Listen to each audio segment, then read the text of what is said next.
Sugar patients chapati రోటీ కాకుండా సంతృప్తిగా rice కూడా తినవచ్చు. Doctor rice, sugar free rice, doctor rice, diabetic rice, sugar పెంచని బియ్యం, డాక్టర్ రైస్.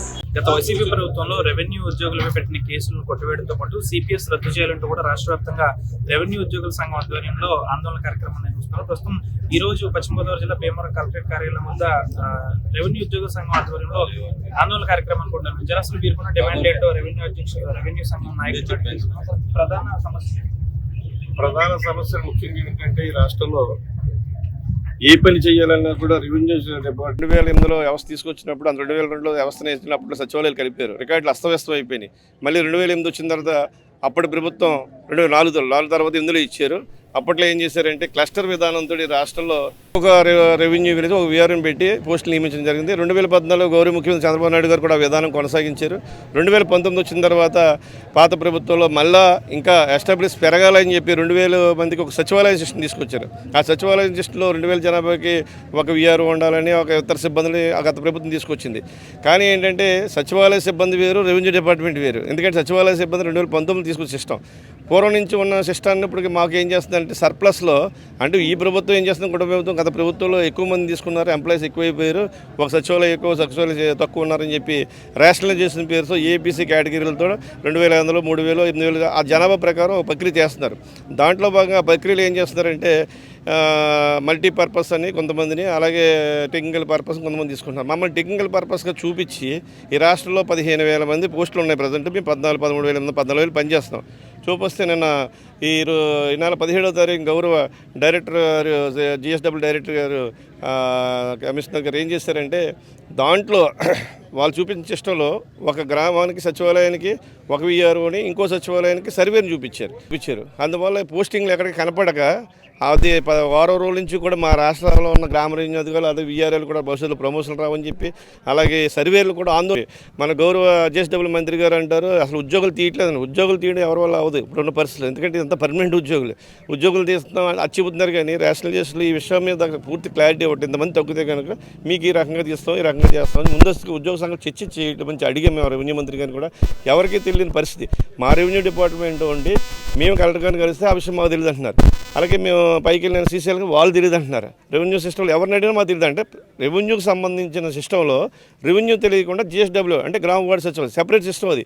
వాళ్ళు ఎలా చేస్తారని చెప్పి మేము క్వశ్చన్ ఇస్తున్నాం. మా క్యాడర్ స్ట్రెంత్ తగ్గడానికి వాళ్ళకి రైట్ లేదు. ఎందుకంటే మా క్యాడర్ స్ట్రెంత్ నిర్ణయించేది మన సీసీఎల్ఏ. అటువంటి మా క్యాడర్ స్ట్రెంత్ ఎలా తగ్గించేస్తారు మాకు చెప్పకుండా అంటే గందరగోళ పరిస్థితులు రాష్ట్రంలో పెడుతున్నారు. ఆ గందరగోళం నుంచి పురుషుతో పెట్టాలి. ఎందుకంటే దీని మీద ముందు స్పష్టత ఇవ్వాలి. ఏం చేస్తాం ఏంటి ఆ స్పష్టత ఇవ్వకుండా ఏదో రేషనలైజేషన్ పేరుతో గందరగోళ పరిస్థితి లేకుండా రాష్ట్రంలో తిరిగి ఈ కూటమి ప్రభుత్వం వస్తే మంచి జరుగుద్ది అనుకుంటే కూటమి ప్రభుత్వం వచ్చిన తర్వాత మరి కష్టాలు అని వస్తాయని చెప్పి కొంచెం అసంతృప్తి అయితే ఉంది.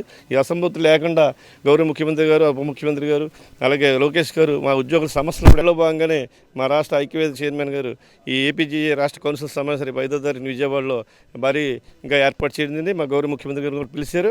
ఆ సమావేశంలో ఉద్యోగుల సమస్యల గురించి కూడా చర్చించడం జరుగుతుంది. కావున ఆ సభను కూడా జయప్రదం చేయాలని చెప్పి, అలాగే సిపిఎస్ ఉద్యోగులందరినీ కూడా కేసులు కానీ సిపిఎస్ ఉద్యోగులు న్యాయం చేయాలి. ఇతర అంశాలు కావచ్చు, సిపిఎస్ ఉద్యోగులకు సంబంధించి ఏ ప్రభుత్వం కూడా ఒక సరైన చర్య తీసుకోవట్లేదు, ఒక ముందడుగు వేయట్లేదనే ఉద్దేశంతో మేము ఒక ర్యాలీనో లేకుంటే ఒక ధర్నానో లేకుంటే రిప్రజెంటేషన్ ఇవ్వడానికి కోసమో ప్రయత్నం చేస్తే గత ప్రభుత్వము ఎప్పుడు ఏ ప్రోగ్రాంకి మేము పిలుపునిచ్చినా కానీ మేము ఇళ్లలో ఉండగానే, మేము కార్యాలయాల్లో ఉండగానే అక్కడ తప్పుడు కేసులు బనాయించేసింది. అంటే ఈ దేశద్రోహం కేసులో లేకుంటే విధ్వంసం కేసులో లేకుంటే జగన్ గారి ఇంటి మీద దాడి చేయడం కోసం ప్లాన్ చేయడం అనేటువంటి కేసులు ఇలాంటివి బనాయించి దాదాపుగా రాష్ట్రంలో ఉన్నటువంటి ఉద్యోగ ఉపాధ్యాయులు ఎవరో కూడా తమ హక్కుల కోసం గొంతెత్తి మాట్లాడే పరిస్థితి కూడా లేకుండా చేశారు.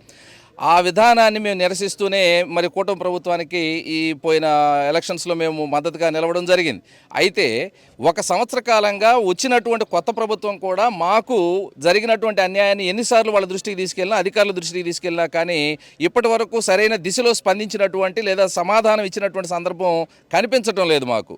అంటే ఏదైతే తప్పును గత ప్రభుత్వం చేశారో అదే తప్పును ఇప్పటికి కూడా కొనసాగిస్తున్నట్లుగా మాకు అనిపిస్తూ ఉంది. ఈ అధికారుల తీరులో మార్పు రాలేదు. అధికారులు ఎప్పుడూ కూడా కింద ఉన్నటువంటి స్థాయి ఉద్దేశే వాళ్ళు కానీ చూస్తూ ఉన్నారు. ఖచ్చితంగా ఈ విషయాల గురించి సీఎం గారు పట్టించుకోవాలి. ఈ ఉన్నటువంటి గ్రామ వార్డు సచివాలయాల్లో సిబ్బందిని రేషనలైజేషన్ పేరుతోటి రకరకాల హింసలకు గురి చేస్తూ ఉన్నారు. అనేక సర్వేలు చేస్తూ ఉన్నారు. సర్వేల ద్వారా ఒరిగింది ఏంటో చచ్చిందేంటో తెలియదులే కానీ వాళ్ళకు మాత్రం మానసిక వేదన గురి చేస్తూ ఉన్నారు. అలాగే విఆర్ఏ వ్యవస్థ ఉన్నది. వాళ్ళు ఏపీపీఎస్సీ ద్వారా ఉద్యోగంలో చేరారు. 10,000 రూపాయల శాలరీ, 13 సంవత్సరాల నుంచి 10,000 రూపాయల శాలరీతో పనిచేస్తూ ఉన్నారు. వాళ్ళకి రావాల్సినటువంటి ప్రమోషన్స్, ప్రతి సంవత్సరం రావాల్సిన ప్రమోషన్లు కూడా ఇవ్వడం లేదు. అలాగే సిపిఎస్ ఎంప్లాయీస్ మీద పెట్టిన కేసులు ఎత్తేయడానికి ఆర్థికపరమైనటువంటి అంశాలు ఏమి అడ్డం లేవు కాబట్టి వాటిని తీసేయమని చెప్పేసి అడుగుతున్నాం. అవి కూడా చేయలేదు. అలాగే 4 జీవోలు ఇచ్చారు సిపిఎస్ సంబంధించినటువంటి 90% డిఆర్ఇయర్స్ ఇవ్వడం కోసం.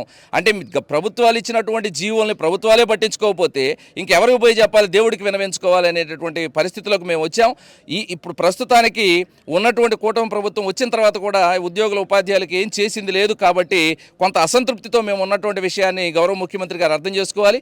ఈ అసంతృప్తి మరి వ్యతిరేకతగా మారకుండా ఉండేటటువంటి చర్యలు మీరు తీసుకోవాలని మరి ఉద్యోగ సంఘాల నాయకులు ఎవరైతే ఉన్నారో, నిఖార్సైనటువంటి ఉద్యోగ సంఘాల నాయకులు, ఐక్యవేదికలో ఉన్నటువంటి నాయకుల్ని పిలిచి ఒక మీటింగ్ని ఏర్పాటు చేసి మాకున్నటువంటి సమస్యలు ఏంటో మీరు తెలుసుకొని వాటిని పరిష్కరించడానికి సరైనటువంటి దిశగా ప్రయాణం చేయాలని.